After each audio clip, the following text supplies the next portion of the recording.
Hey guys, welcome back to another video. I thought I'd do something different to what I normally do with vlogs. Today I'm actually going to be reviewing my car. As the title says, I'm going to be talking about 5 things I hate about my car. But initially I was actually going to title this video Fake It Till You Make It because of the thumbnail.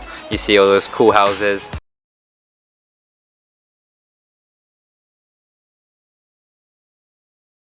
That's always still going to be a dream of mine, to build my own house, and just seeing those houses in real life, it's just putting it, you know, I'm trying to manifest it into my life. I'm not going that big because I think those houses are too big, but I digress. So today I'm just going to go ahead and list the 5 things that I hate about my car. The first one is the power.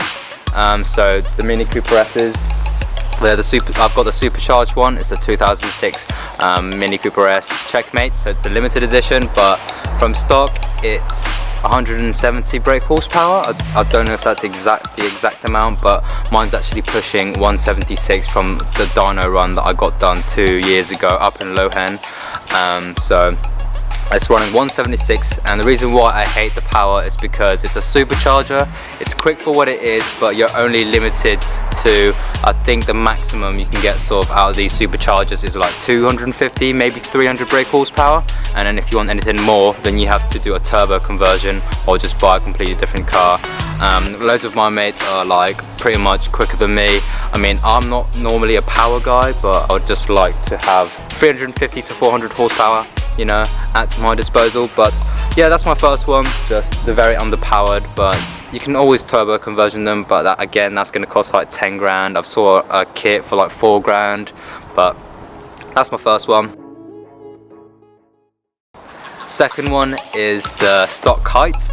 Well, this review is going to be about my lowered car, but the stock height, I don't know if you're familiar with minis at stock height, but they're like literally like 4x4s. You have to drop them at least, I don't know, 10 inches to get a decent drop. Mine, I'm running BC coilovers and they're on max drops, so I get complimented all the time by my fitment, but my fitment game isn't that strong. I don't think I need to go lower, but that, again, that could come in the near future. I don't know if I'm keeping it always, but I probably will keep it because, yeah, indecisive again.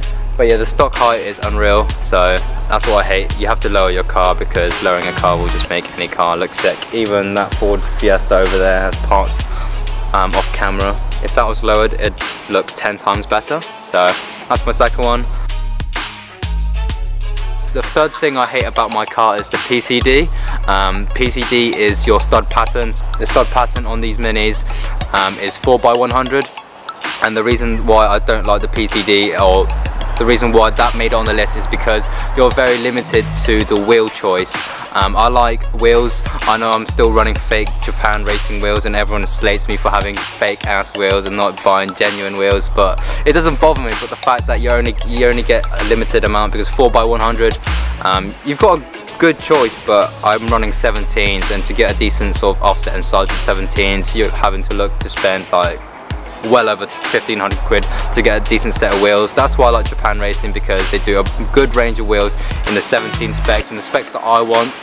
But you can do a stud conversion, but again, that's something that I don't want to get involved to because that involves money and too much work. So I know it's something small, but you can't obviously fit too much dish on these cars. I'm running 9J and ET20 in the back, and it's poking just right, I think, but I do want to go wider because I think I've got about an inch between my wheel and the inner arch at the back, so I could just, I'm thinking of getting a 10. So if you guys know anyone running a 10J on the back of a Mini Cooper S, then let me know, because I want to see what it's going to look like. Obviously I'm going to have to put camber arms in it and lower the damn thing and more stretch tires, but I want to go for that aggressive fitment.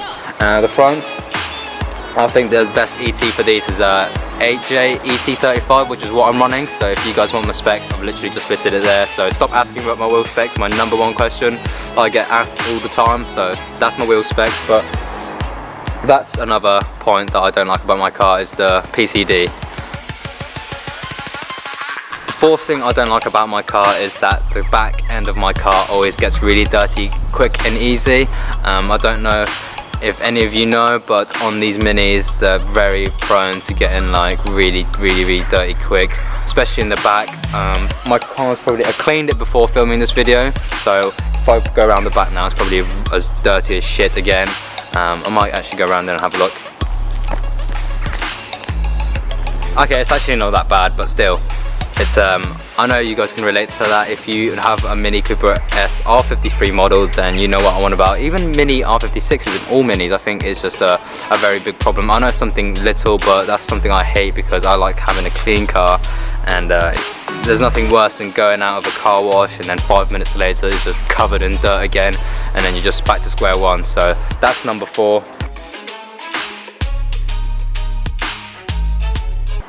Gee, Georgia, open the door. The last thing I hate about is having her my passenger. So my last point, the 5th point, the last thing that I don't like about my car is that the fact that these cars are 4-wheel drive. Hands down, no word of a lie, minis are underrated. They're like go-karts, they handle like the shit, they feel like they're on rails, and everyone who owns a mini or has ever driven a mini, you know what I'm talking about. They're cool and fun cars to drive. Don't get me wrong, I love the car to bits, but the fact that it's a 4-wheel drive, you don't get to do drifts, or you don't get to, you know, get the back end out. I've never drifted before, I've driven rear-wheel drive cars before, so that's my next car. That's why I hate it. I don't hate it, but I just wish sometimes that I had rear wheel drive so I can initiate a drift around a corner or something. So that's why I want to get a Japanese drift car soon, but I'm still enjoying driving my car, just being patient about, you know, saving up my next car. So I hope you guys enjoyed that. I know it's a little bit different from what I normally do, but I thought I'd put out a video for you guys. If you guys enjoyed this video, I'll do 5 to 10 things that I love about my car, because I can actually list about 10, I reckon. So make sure to comment down below if you want me to do a part 2. Give this a video a thumbs up, and yeah, I'll catch you in the next one. Peace and chase your dreams. Hey guys, I forgot to mention that this Saturday I'm going to be doing a Tough Mudder race, so it's not going to be car related, so make sure to come back to this channel if you want to see something different. It's going to be my first race. I've never done Tough Mudder before, but I'm going to strap a GoPro to my chest or to my head and show you the experience. I've always wanted to do a Tough Mudder, so I'm really excited for that. But don't you worry, there's going to be plenty of car content coming. Also, this Sunday is Players in North Weald in Essex, so I'm going to be going with the usual gang: Hagen, Jordan, Sammy, Yusuf, Jeff, all the JDM gang, the chapter 3 lot, if you guys are aware of them. But I'm going to try and bring my car. I don't know if she's going to be ready for it, but yeah, I'm going to be there, so thought I'd let you know. Completely forgot, I was editing, and I completely forgot to tell you that I was going to do those things this weekend. So peace, and I'll catch you in the next one.